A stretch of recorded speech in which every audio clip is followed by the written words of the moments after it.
मीना की शादी एक मध्यवर्गीय परिवार में हुई थी। उसका पति श्याम एक मामूली सी नौकरी करता था। घर में सास ससुर और देवर और ननद थी जिनकी अभी शादी नहीं हुई थी। तो कहानी यहाँ से शुरू होती है। मीना की सास अपने पति से बात कर रही होती है कि घर के खर्चे दिन ब दिन बढ़ते ही जा रहे हैं। मुझे तो अपनी बेटी राजी की चिंता हो रही है। आजकल तो लोग मुंह खोलकर दहेज मांगते हैं। श्याम भी थोड़ी बहुत नौकरी करता है, उसके अपने खर्चे पूरे नहीं होते। वो हमारी क्या मदद करेगा। अब बहू बोल रही है कि मुझे एक सिलाई मशीन दिला दो, मैं कपड़े सीलूंगी। छोटा भी तो कोई काम करके खुश नहीं है। छोटा भी पास में बैठकर चाय पी रहा था तो वे अपनी माँ से बोला, माँ हर बार बात घुमा फिरा कर मुझ पर ही क्यों ले आती हो। तो माँ कहती है कि कब से तूने 12वीं की परीक्षा दी है, कोई छोटी मोटी नौकरी ही कर ले। ये कुछ नहीं करने वाला, उसके पिताजी बोले। इतने में राजी आती है और बोलती है कि माँ मेरे साथ जो स्कूल में लड़की पढ़ती थी उसकी आज शादी हो गई। मेरी कब शादी होगी माँ, क्या मैं पूरी उम्र कुंवारी ही बैठी रहूंगी। इधर श्याम माँ को बोलता है कि माँ मैं और मीना सिलाई मशीन लेने जा रहे हैं। तो माँ और पिताजी कुछ नहीं बोलते। श्याम और मीना सिलाई मशीन लेने चले जाते हैं। राजी माँ को बोलती है कि माँ भैया अपनी सारी तनख्वाह भाभी पर ही लगा देंगे। देखना जब मैं बोल रही थी कि मुझे ये सूट दिला दो तो आप सब बोल रहे थे कि पैसे नहीं हैं। अब भाभी की सिलाई मशीन के पैसे कहाँ से आ गए। तो माँ कुछ नहीं बोलती। श्याम और मीना सिलाई मशीन घर लेकर आ जाते हैं। मीना अपनी आस पड़ोस वालों को बता देती है कि उसके पास नई सिलाई मशीन है, जिसने भी कम दाम पर सूट सिलाने हैं सिला लेना। धीरे धीरे करके मीना के पास बहुत सारे सूट आने शुरू हो जाते हैं। पर राजी को ये चीज़ बड़ी खटकती है कि उसकी भाभी घर बैठे पैसे कमा रही है। मीना धीरे धीरे करके पैसे जोड़ना शुरू कर देती है और अपनी अलमारी में रख देती है। इधर राजी की नज़र अपनी भाभी के पैसों पर थी। उसने सोचा कि भाभी के पैसे चुराकर मैं अपने लिए नए नए सूट खरीद लूंगी। उसने चुपके से भाभी की अलमारी से पैसे निकालकर सूट खरीद लिए और घर आकर अपनी माँ को बोलती है कि माँ देखो मैंने कितने सुंदर सूट खरीदे हैं।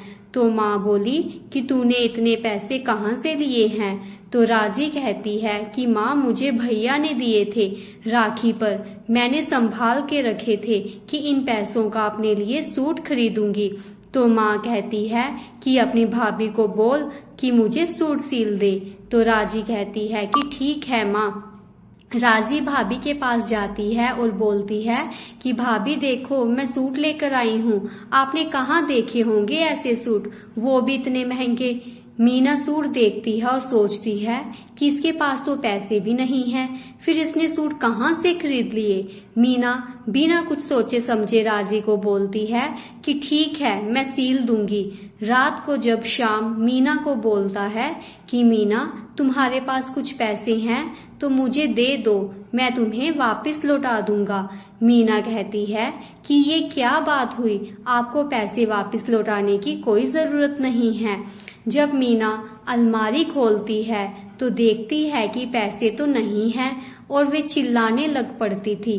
तो श्याम पूछता है कि क्या हुआ मीना। मीना कहती है कि मैंने अलमारी में ही पैसे रखे थे पर यहाँ पर नहीं हैं। तो श्याम कहता है कि मीना तुम्हें पक्का यकीन है कि पैसे तुमने अलमारी में ही रखे थे। मीना कहती है कि हाँ मैं सच बोल रही हूँ, मैंने पैसे अलमारी में ही रखे थे। उधर मीना के सास ससुर भी आ जाते हैं। श्याम बोलता है कि माँ मीना ने अपने पैसे अलमारी में रखे थे, मिल नहीं रहे। तो माँ कहती है कि हमें क्या पता कहाँ रखे थे। तो अचानक ही मीना को राजी का ख्याल दिमाग में आ जाता है। तो मीना कहती है कि माँ जी राजी ने जो सूट खरीदे हैं उसके लिए पैसे कहाँ से आए उसके पास। तो उसकी सास बोलती है कि तू मेरी बेटी पर इल्ज़ाम लगा रही है। तो मीना कहती है कि नहीं माँ जी मैं पूछ रही हूँ। तो तो राजी फटाफट बोल उठती है, देखा माँ, आपके सामने ही भाभी मुझ पर इल्जाम लगा रही है। तो मीना की सास बोलती है कि बस बहू, अब चुप कर जा, मैं कुछ बोल नहीं रही तो इसका ये मतलब नहीं कि जो दिल में आए बोले जाओ। श्याम मीना को इशारा करता है कि चुप हो जा। सास ससुर के जाने के बाद श्याम मीना को बोलता है कि मुझे तुम पर विश्वास है, तुम कभी भी झूठ नहीं बोल सकती। रात को भी लेटे लेटे मीना के मन में यही बात आए जा रही थी कि पैसे तो मैंने अलमारी में ही रखे थे, कहाँ गए। पूरी रात मीना सोचती रहती है। अगली सुबह मीना को उसकी मासी का फोन आता है और बोलती है कि मेरी पड़ोसन ने सूट देने हैं, तुम्हें वे बोल रही थी कि हमारे घर में शादी है और सबके कपड़े तुम्ही से ही सिलवाने हैं। तो मीना कहती है कि ठीक है मासी जी, आप उन्हें ले आइए। राजी अपनी भाभी की बात सुन रही होती है और सोचती है कि भाभी को तो बहुत पैसे मिलेंगे, उन पैसों को मैं अपनी फ्रेंड्स के साथ बाहर घूमने जाऊंगी। और मन ही मन बहुत खुश होती है। मीना सूट सिलना शुरू कर देती है। काफी सूट सिलने के बाद मीना के पास बहुत सारे पैसे जमा हो जाते हैं और सोचती है कि इन पैसों को इस बार मैं बैंक में जमा करवा दूंगी। शाम जैसे ही कमरे में आता है तो मीना बताती है कि मैं पैसे अभी अलमारी में रख रही हूँ, जब आपको समय मिलेगा आप इन पैसों को बैंक में जमा करवा देना। शाम कहता है कि ठीक है।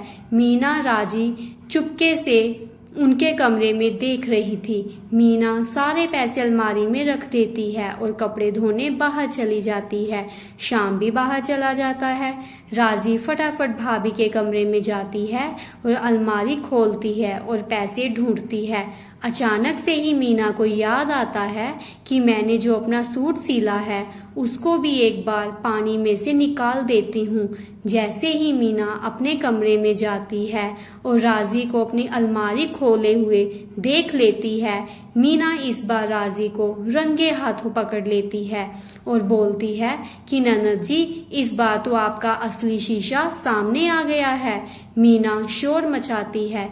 सब भागते हुए मीना के कमरे में आते हैं तो मीना अपने पति और सास ससुर को बताती है कि देखो, इस बार मैंने ननद जी को उसका असली शीशा आप सबके सामने दिखा दिया है। तो मीना अपनी सास को बोलती है कि माँ जी, शक तो मुझे पहले से ही था पर मेरे पास कोई सबूत नहीं था, क्योंकि आप मुझ पर भरोसा करने वाले तो है नहीं। इस बार नहीं, आप कुछ बोलोगी, इस बार भी मेरी गलती निकालनी है क्या। सास कुछ नहीं बोलती और शाम को गुस्सा आ जाता है और वे राजी को 2 थप्पड़ लगाता है। राजी रोने लग जाती है और बोलती है कि भैया, आपने भाभी को नई सिलाई मशीन ला कर दी और मुझे क्या ला कर दिया। शाम आगे से बोलता है कि राजी, अगर तू भी मेहनत से कोई काम करती तो मैं भी तुम्हारी मदद करता, पर तुझे तो चोरी की आदत पड़ गई है, इसलिए तो तुम्हारा कोई काम करने को दिल नहीं करता। सास ससुर की नजरें नीचे झुक जाती हैं और वे अपनी बहू से माफी मांगते हैं और बोलते हैं कि मेरी बेटी के कारण तुझे बहुत कुछ सुनना पड़ा। मीना कहती है कि कोई बात नहीं माँ जी। राजी अपनी भाभी के आगे हाथ जोड़ती है और बोलती है कि भाभी, आज से मैं ऐसा नहीं करूँगी, मुझे माफ़ कर दीजिए। मीना कहती है कि मेरी वो पहली कमाई थी जो तुमने ले ली, अगर तुम मुझसे मांग कर लेती तो मैं तुझे कभी भी मना नहीं करती, पर चल ठीक है, तुझे अपनी गलती का एहसास हो गया, इतना ही काफ़ी है। तो फ्रेंड्स, ऐसी और वीडियोस देखने के लिए प्लीज़ मेरे चैनल को लाइक, सब्सक्राइब, शेयर और कमेंट ज़रूर कीजिएगा। धन्यवाद।